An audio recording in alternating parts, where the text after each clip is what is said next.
je m'empresse d'ouvrir sans doute un nouveau chapeau de Dieu au félin.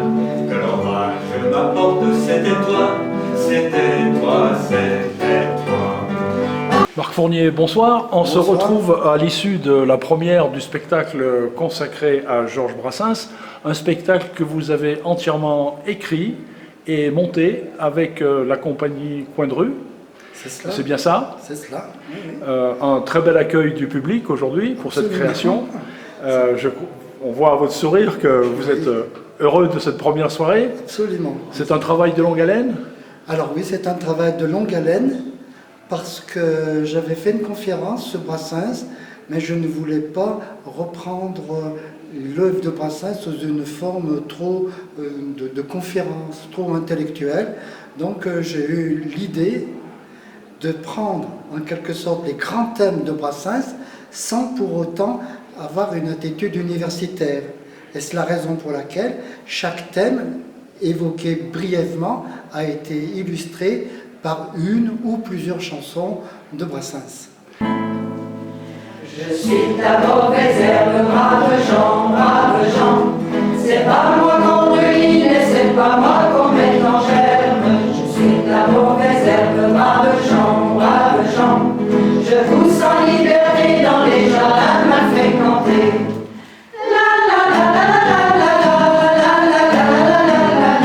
Et je me demande pourquoi, bon Dieu, ça vous dérange que je vive un peu. Et je me demande pourquoi, bon Dieu, ça vous dérange que je vive un peu. Et je me demande pourquoi, bon Dieu, ça vous dérange que je vive un peu. Et je me demande pourquoi, bon Dieu, ça vous dérange que je vive un peu. Alors, ce que j'ai recherché, c'est d'abord de travailler avec les groupes, la compagnie Coin de Rue, parce qu'on a toujours eu beaucoup de plaisir à travailler sur plusieurs spectacles. Et lorsqu'on a fini le spectacle du côté des Poilus, je me suis dit, qu'est-ce qu'on va faire encore ensemble?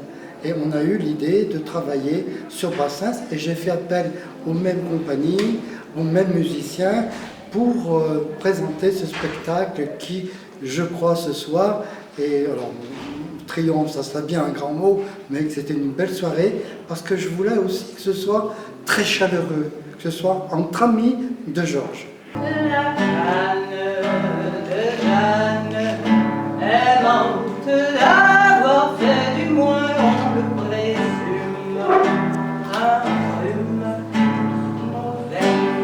Alors, on a demandé de ne pas applaudir parce qu'on s'est aperçu par expérience que les applaudissements, j'allais dire, interrompaient, perturbaient le déroulement de l'action ou du spectacle. On est beaucoup plus concentré sur nos rôles, nos interventions, quand il n'y a pas d'applaudissements. De large grille que les femelles du canton contemplaient un puissant gorille sans souci du camp des ratons, avec un pudeur ses commères, l'orgueil même un endroit précis, que rigoureusement ma mère m'a défendu de nommer ici, car aujourd'hui.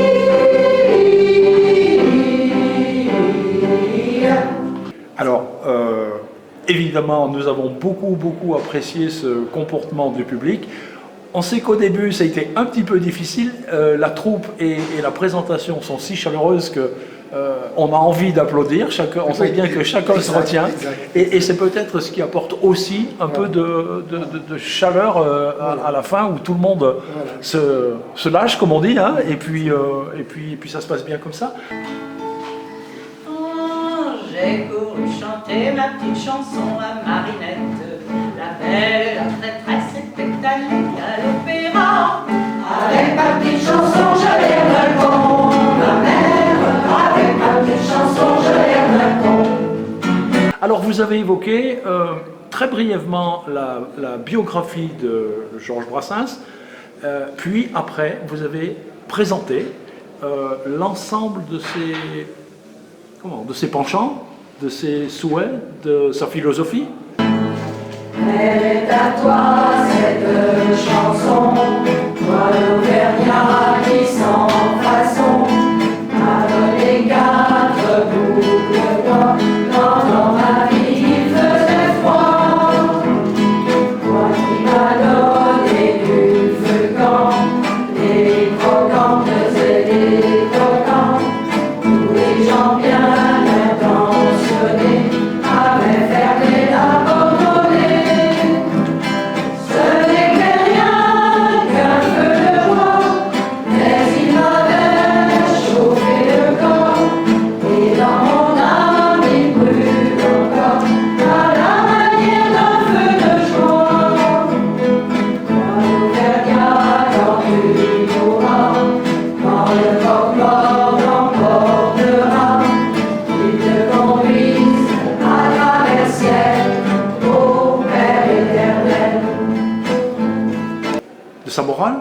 ou de son immoralité, amoralité?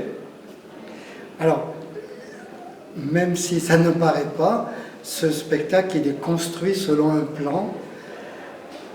Premièrement, mais rapidement, on a évoqué la vie de Brassens, mais ça ne m'intéressait pas du tout, sauf quelques repères, j'allais dire incontournables.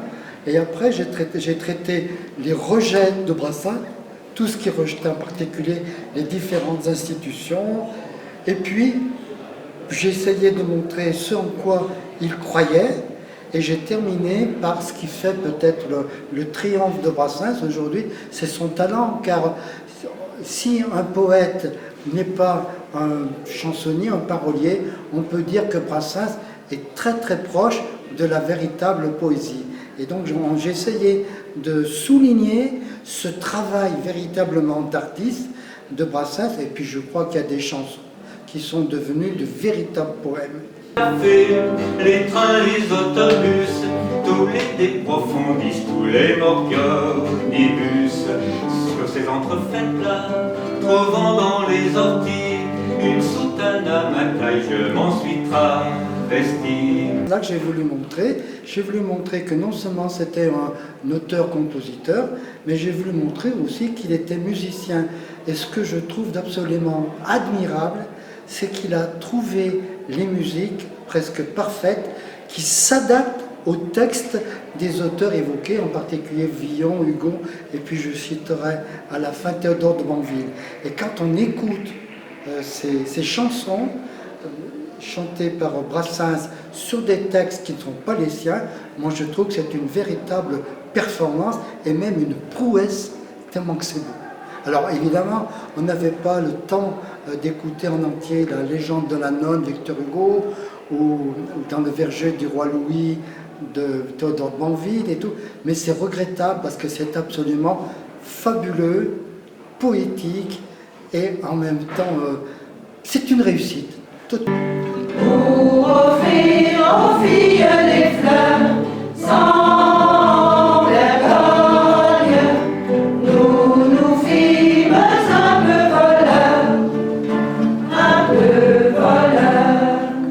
Réussite pour toute la troupe et pour vous en particulier. Réussite que vous allez présenter dans d'autres villes?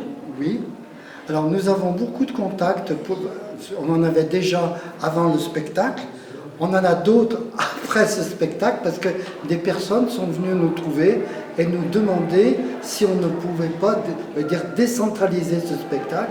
On a même une demande pour aller présenter auprès de Brassens dans l'Ain vers Oyonnax.